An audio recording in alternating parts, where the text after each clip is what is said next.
I've been looking for a good fiber bread recipe for years.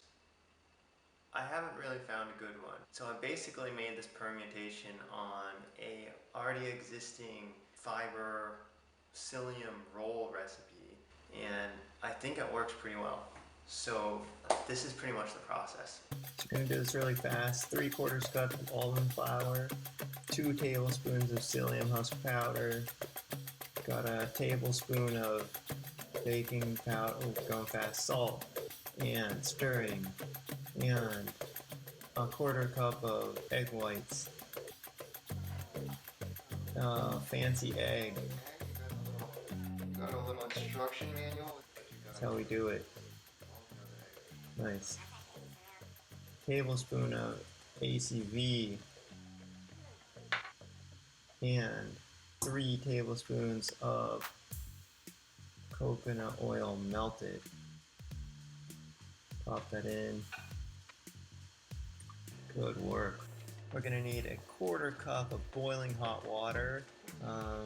Got that from that zojirushi in the corner there. You gotta activate that psyllium husk, make it expand. Then we put it in the loaf pan and we're ready to go.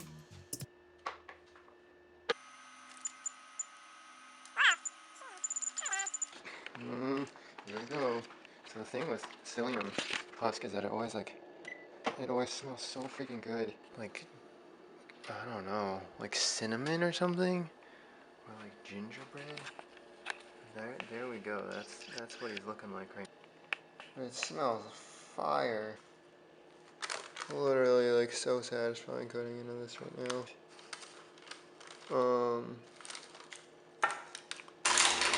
Collapsing a little after taking it out of the heat.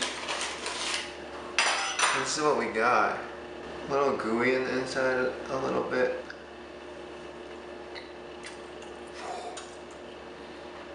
Jeez. It's nice and greasy too.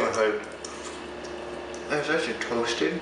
I think it's like all the coconut oil that makes it good. And it's not like thick. But it's edible, and that's what matters, and there's fiber in it.